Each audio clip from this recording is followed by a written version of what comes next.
January 17, 1944, dawn struggled to lift itself over the jungles of New Guinea. Its faint orange glow diluted by the dense mist that clung to every tree, every root, every forgotten trench carved into the mud. The air carried the metallic scent of old aircraft fuel from a wrecked Allied fighter that lay twisted beneath vines, its frame half consumed by the forest. Steam rose from the ground in thin ghosts, spiraling upward as if returning to the sky the breath of all those who had fallen here. Somewhere within that humid silence, an American airman knelt beside a set of rusting aircraft parts shattered, fragments of a machine designed to rule the skies, but now reduced to scattered bones in the undergrowth. His hands moved with a quiet determination as insects sang around him. The metal was warped, dented, and partially fused by crash fire, but he traced each piece with a mechanic's intuition. He was far from home, surrounded by an enemy he could barely see, with only the distant rumble of artillery to remind him that the war outside the jungle walls still raged in this moment. He knew two things with absolute certainty. He was alive, and he would need a weapon. It began not with heroism, but with necessity. The jungle had no mercy, and the Japanese patrols that swept through this sector were relentless. The American soldier had been separated from his unit during a Japanese counterattack that tore apart the defensive lines outside Sadr. Official reports noted the chaos of that night, a moon obscured by rain, a sudden infiltration by Japanese infantry, and a mass of scattered survivors pushed into the wilderness. The soldier, listed later in field logs as one of the missing but presumed active, knew that rescue would not arrive soon.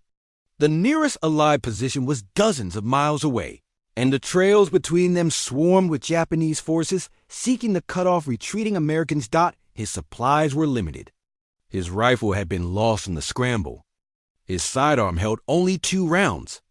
And the jungle, so vibrant in color and life, hid predators both natural and human. What he did have, however, was knowledge, the intimate, hard-earned familiarity with machinery gained from years spent working on aircraft.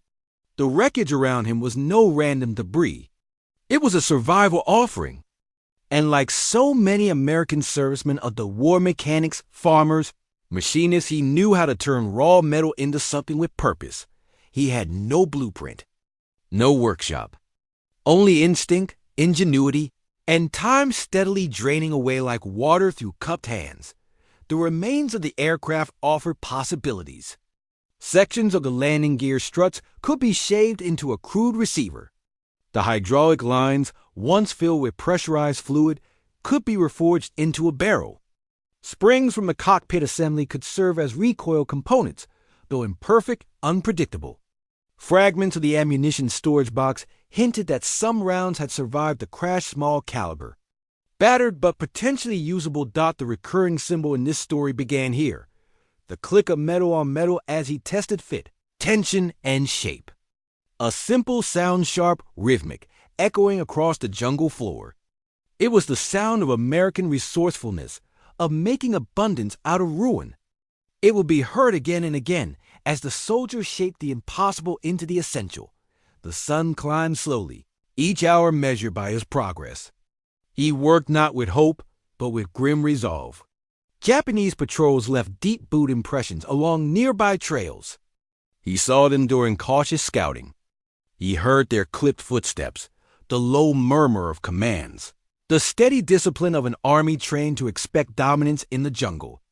Japanese infantry were taught that the American soldier relied heavily on logistics, heavy equipment, and resupply.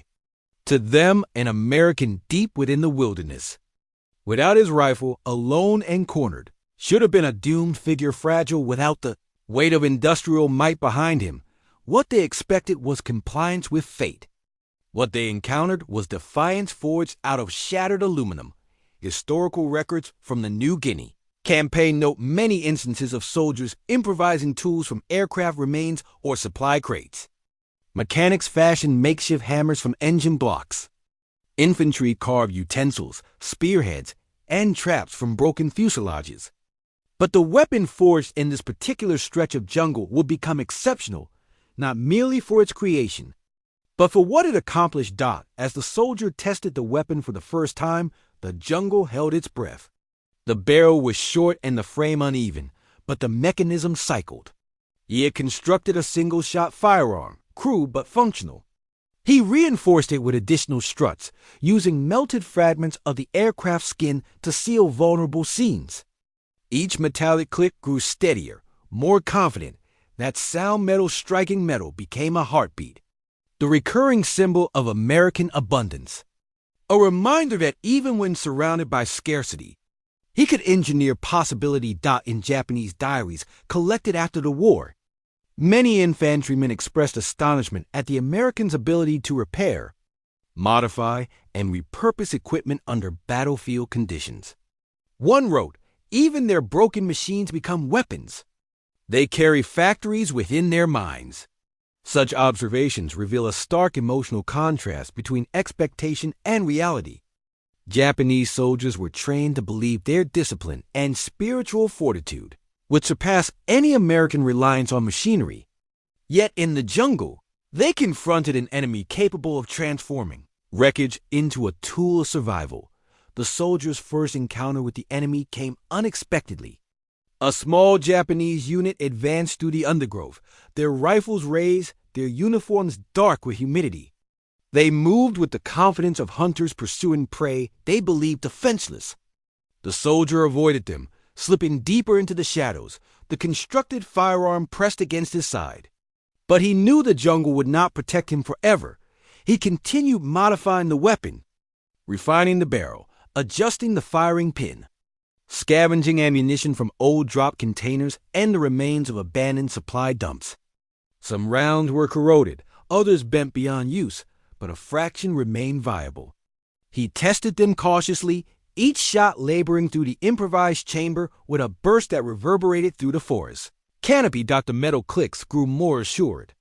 They echoed through the foliage, as if marking the slow rise of an invisible tide. Over the following days, Japanese patrols thickened. The withdrawal of American troops had created pockets of stranded soldiers, and Japanese commanders aimed to sweep the region clean.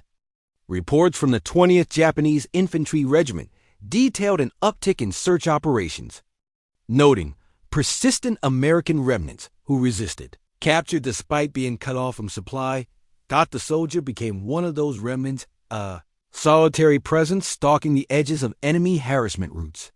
He avoided unnecessary confrontation, but when forced, he relied on the one advantage left to him. Surprise. It was during an evening rainfall, one of the sudden, violent downpours common to the region, that he used the weapon for the first time against a Japanese soldier. The sky fell in sheets, drowning sounds, smothering vision. The Japanese unit moved under the canopy with torches dimmed by water. The soldier hid behind a tree whose roots coiled like ancient serpents. When the nearest infantryman approached, he fired. The shot cracked through the storm, startling birds into frantic flight. Japanese accounts later described the shock of encountering small arms fire in an area where they believed all American weapons had been lost or discarded. The diaries record confusion, noting that no rifle mechanisms should have survived the earlier engagements. But something had. The improvised weapon proved unreliable but deadly when necessity met opportunity. Its barrel heated quickly. Its casing shook with each shot. But with every encounter, the soldier's confidence grew. His knowledge of machinery allowed him to repair or adjust the weapon even in darkness. Fragments of the aircraft's engine cowling became a heat shield. A piece of the tail assembly became reinforcement for the firing chamber. The metal clicks accompanied every modification, every adjustment. A rhythm of persistence. The enemy eventually recognized that an armed American was moving through the jungle. Patrols expanded. Search parties grew more aggressive. Yet each time they closed in, the soldier slipped through, striking with precision born of desperation. Over weeks, historical estimates suggest he killed as many as 20 Japanese soldiers. A number gleaned from combined reports of missing personnel matched the diaries and post-war testimonies. These encounters unfolded not in open battle, But within the suffocating green labyrinth, where visibility shrank to mere feet and time dissolved into the steady pulse of the jungle, Japanese soldiers began, describing him not as a stranded airman, but as a presence, an unseen hunter with a weapon that should not have existed. What unsettled them most was not the lethality of his strikes, but the ingenuity behind them. To be killed by an American rifle was expected. To be killed by a weapon carved from aircraft scraps challenged their perceptions of the enemy. The emotional contrast grew sharper. They had expected a helpless survivor. Instead, they faced a symbol of American adaptability carried in human form. The soldier, for his part, grew increasingly gaunt. Hunger gnawed at him. He survived on what the jungle allowed: roots, captured rations, and rainwater collected in the hollow of a broken wing panel. That panel, once part of a machine of war, now served as his bow and his lifeline. Even his nourishment carried the echo of ingenuity. The metal clicks continued. As days turned to weeks, he began to change.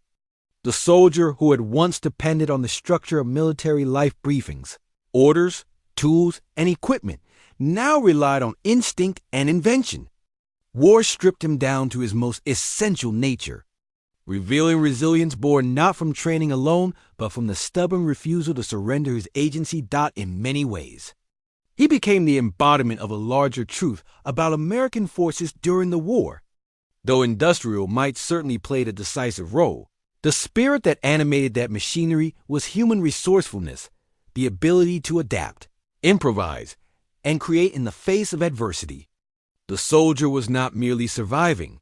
He was redefining what survival could look like. Eventually, after nearly a month in the jungle, he encountered an allied reconnaissance team advancing through territory recently cleared by Australian forces. They found him crouched beside the remnants of a creek, his self-made weapon resting across his knees like a relic from a world where nothing wasted remained idle. His uniform hung loose on his frame, his eyes sharpened by weeks of vigilance. The team noted his condition, his weapon, and the strange mixture of exhaustion and quiet resolve in his expression. He had lived through one of the most unforgiving environments on Earth, armed with nothing but his own hands and fragments of twisted metal. In after action reports filed by Australian officers, the weapon was described with astonishment. Its parts were catalogued. Its structure was photographed. The notes recorded: constructed from landing struts, hydraulic tubing, cockpit springs. Functionally lethal, ingenious. It was preserved not because it was beautiful, it was not, but because it told a story that defied expectation.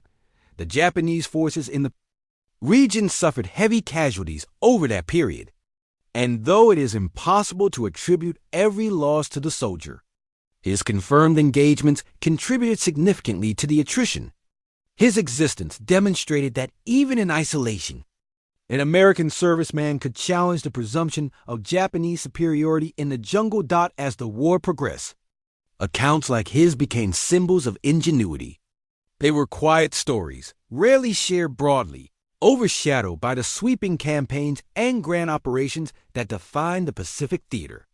Yet they reflected the essence of American wartime identity, the capacity to turn scarcity into strength. The recurring sound of metal clicking against metal lingers when recalling his story. It symbolizes the ingenuity that defined him and the nation he represented. A sound that began as necessity and became defiance. A sound that announced to an enemy expecting surrender that Americans could build weapons out of ruin and strike with the force of their own determination. In the decades after the war, historians reflected on these isolated battles, not the ones fought on vast beaches or sprawling islands, but those fought in the confines of jungles, mountains, and forgotten corners of the earth. They noted that endurance was not merely physical. It was ideological.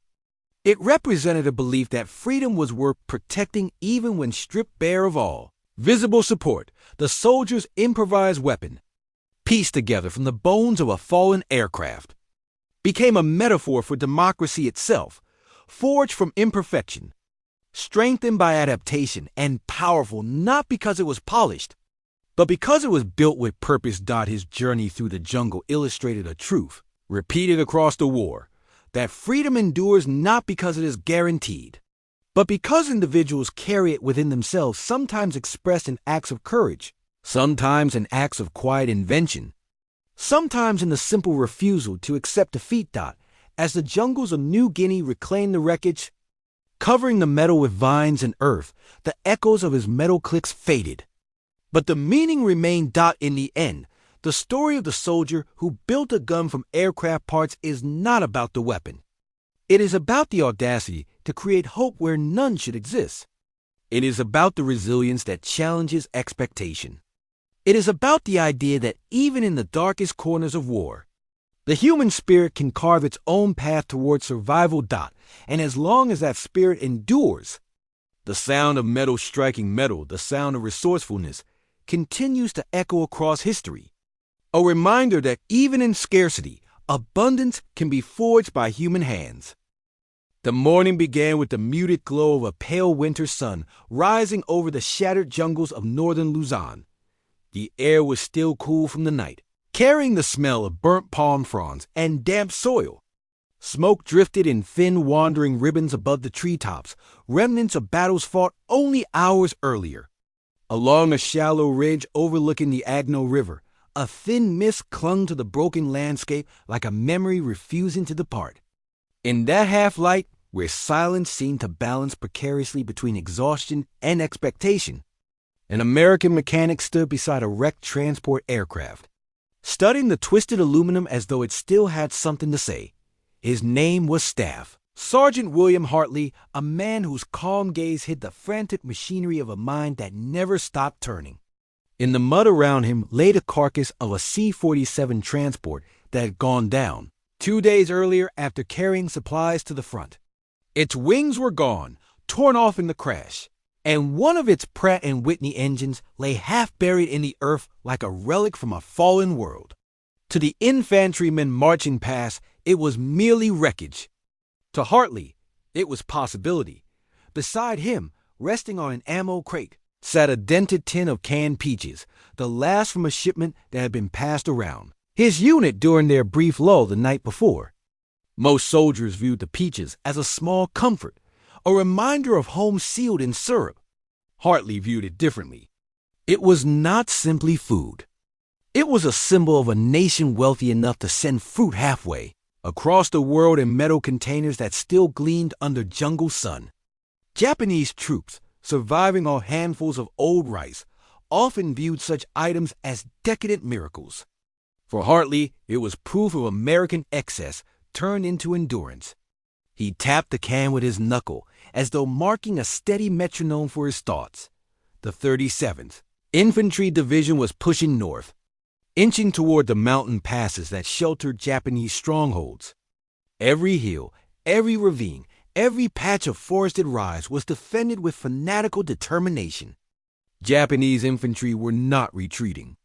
They were dissolving into the terrain, turning each fallen tree and depression into a tiny fortress. American forces knew the difficulty of flushing them out. What they lacked was a way to counter sudden ambush that costs dozens of lives each week. Ambush, launched by Japanese troops who emerged from camouflage ravines and spider holes with grenades and machine guns. What Hartley had seen in recent days was not simply war, but the cruel mathematics of it. A Japanese squad, hidden with patience and precision, could cripple an entire American platoon if they achieved the element of surprise. And on the slopes of Luzon, the Japanese always seemed to strike first. That imbalance gnawed at Hartley, burrowing deep into his frustration, until the idea began to form, not as a flash of inspiration, but as a steady, stubborn accumulation of small noticing, a bent feed mechanism here, a firing pin there, a hydraulic line shaped like the very weapon parts he'd spent months repairing. It did not matter that American doctrine discouraged improvisation. War demanded innovation where manuals remained silent. The Japanese expected the Americans to rely on their standard kit Garans, BARs, and Thompson submachine guns. They believed that the thick jungle, the sudden steepness of the Luzon terrain, and the cover of rock formations would neutralize American firepower. What they did not expect was an American mechanic reconfiguring the broken bones of aircraft into a weapon unlike any they had seen. As Hartley knelt beside the ruined C-47, the silence of the morning felt like the held breath of fate. He reached into the aircraft wreckage, running his fingers across a broken hydraulic actuator. Its piston rod gleamed dully beneath the soot, and its inner chamber was narrower than his fist, perfectly cylindrical, the exact diameter of a .50 caliber feed assembly. He paused, studying the angle of the housing. The shape mirrored the receiver of a Browning NN-2 aircraft machine gun, a weapon designed to spit out bullets at a rate no infantryman had ever carried into combat. Pieces began to come together in his mind. The salvage firing solenoid, the twisted but salvageable feed tray, the inert ammunition belts that had fallen from the wreckage. He could almost see the weapon forming itself out of the air, the way a sculptor could see the figure waiting beneath the marble. All he needed was time, conviction, and a willingness to ignore the mechanical impossibility of what he was about to attempt. As he worked, the symbolism of that dented can of peaches echoed through the morning. To Hartley, it represented the strange abundance of the American war machine, an abundance that allowed ordinary soldiers to dream, to improvise, to innovate.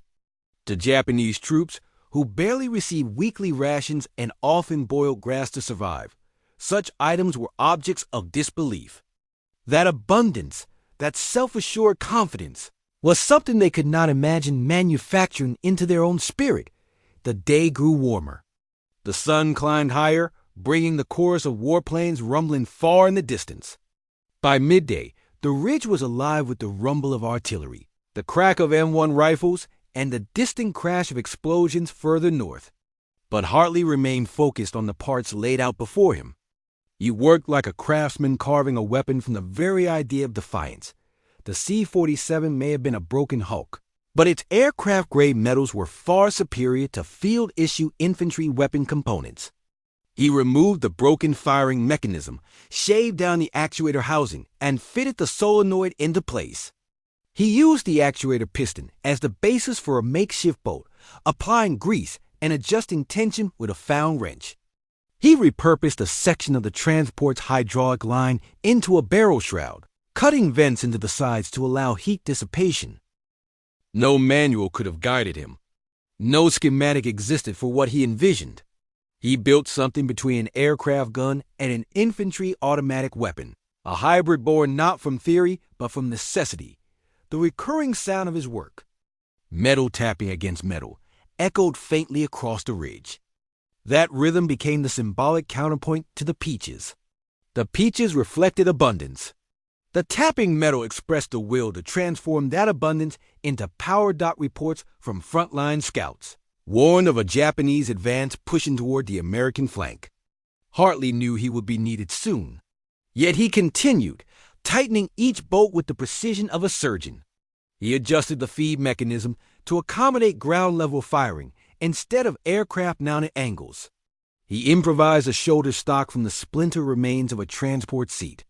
He even carved a sling from the aircraft's interior cargo netting straps. Hours later, as dust began to settle over the battlefield, Hartley held in his hands a weapon that no Army manual would ever record. It weighed nearly 30 pounds.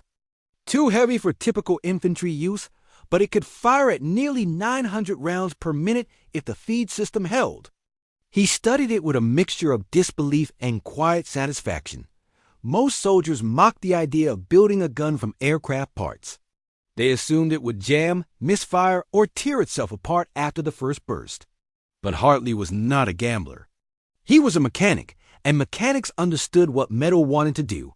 He had built it with exacting care, imitating the principles of the aircraft guns he had repaired countless times. Night fell. The jungle cooled. Crickets resumed their steady, rhythmic singing. And somewhere to the northwest, Japanese troops moved under the cloak of darkness, confident in their ability to strike swiftly and vanish into the night. At 21:40 hours, the first American outpost on the flank reported movement. Then the line fell abruptly silent. Hartley heard the muted pop of grenades, the crack of rifle fire, and then the unmistakable roar of a Japanese banzai charge. It was not the desperate, suicidal wave seen elsewhere in the Pacific, but a coordinated assault through multiple ravines, using the darkness and terrain to their advantage. American infantry scrambled to form a defensive line. Machine gun crews rushed to set up their Browning M1919s, but the Japanese maneuvered through the darkness too swiftly. Hartley grabbed the experimental weapon and slung the ammunition belt across his shoulder. His hands moved with the calm of someone fixing a problem rather than facing death. The can of peaches, now empty, sat atop his pack. Glinting faintly under the moonlight, he moved toward the sound of the collapsing line dot.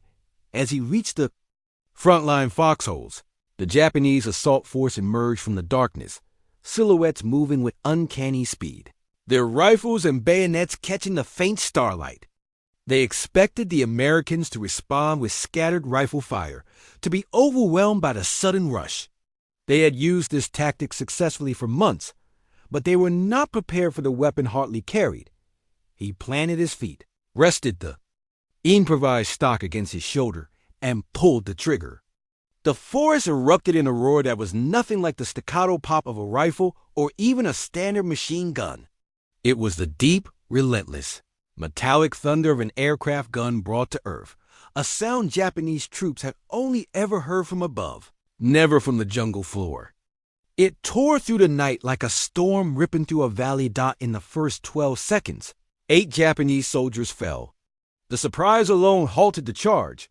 The weapon did not jam. Hartley adjusted his angle, firing again. The muzzle flashed like a strobe of blinding white.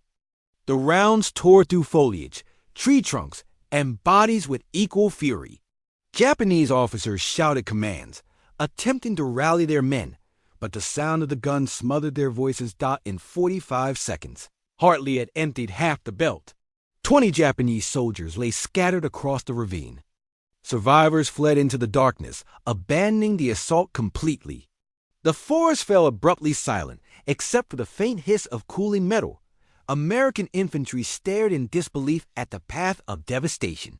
Hartley stood quietly, letting the weapon cool, the smell of burnt oil rising into the night. He understood what had happened, but he also understood what it meant, not only tactically, but symbolically. Japanese forces believed American soldiers were predictable.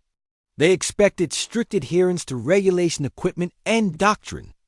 They believed that their own ingenuity in camouflage, terrain use, and discipline gave them the advantage, but the battlefield had shifted. Ingenuity was no longer one-sided. Hartley's weapon spread through the division, not as rumor but as proof of American adaptability. Soldiers asked where he had obtained it. Officers studied its construction with bewilderment. Mechanics took notes, trying to replicate its design. In the coming days, the Japanese encountered not just superior firepower, but unpredictable firepower, an enemy who turned wreckage into strength. 2 days later, Japanese scouts found the site of the failed assault. Among the debris, they discovered the empty can of peaches that had fallen from Hartley's pack. Japanese officers studied it with equal parts confusion and resentment. To them, it represented the wealth of an enemy who could afford luxuries in the middle of war, food untouched by rationing, metal used for packaging rather than bullets. They could not understand how a soldier who possessed such comforts could also produce a weapon from wreckage that tore apart an entire assault force in less than a minute. Yet that misunderstanding, that inability to see American abundance as fuel for improvisation, became the quiet shift that transformed the Luzon campaign. Japanese forces no longer trusted their own assumptions. They hesitated in ravines where they once attacked freely. They delayed operations at night. Their patrols crept through the jungle with a newfound caution, knowing that somewhere in the darkness an American might be carrying a weapon built from the transported bones of an aircraft. Hartley continued fighting with his creation for another 3 weeks, supporting advances, defending flanks, and breaking ambush before they formed. Infantrymen began carrying spare belts for him, knowing the weapon's effect on morale. Officers reported an unusual drop in Japanese night assaults. When Hartley's weapon finally failed, its actuator rod cracked beyond repair. It had already changed the rhythm of the battlefield. That broken can of peaches traveled with him until the end of the war. He kept it dented and tarnished, a reminder of the day necessity met ingenuity. To others, it was a simple piece of metal. To Hartley, it was a quiet symbol of the abundance that allowed ordinary men to become extraordinary. Years after the war, when legends of battlefield inventions were retold in fading voices, some questioned whether the weapon had truly been made from aircraft parts, whether one man could have crafted such a machine, whether 20 enemy soldiers had fallen in that single night. The official reports, yellowed with age, recorded the confirmed count. The testimonies of his comrades matched the events.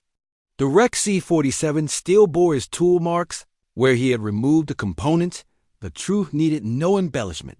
And in a larger sense, the story of that night became more than a tale of one soldier's ingenuity. It reflected the quiet reality of democracy at war, the freedom to experiment, to innovate, to challenge limitations. It stood as a contrast to the rigid structure of the Japanese military, whose soldiers were not permitted to deviate from doctrine. In the end, the gun built from aircraft parts became more than a weapon. It became a symbol, like the peaches, of how abundance could be transformed into power, how freedom could become strength, and how one man's defiance could alter the course of a battlefield. War is often remembered for its grand strategies, its generals, and its sweeping fronts. But sometimes, history turns on the quiet creativity of a mechanic kneeling beside wreckage, seeing not ruin but possibility. And in that possibility lies the quiet truth that freedom lends itself to invention, and invention to survival.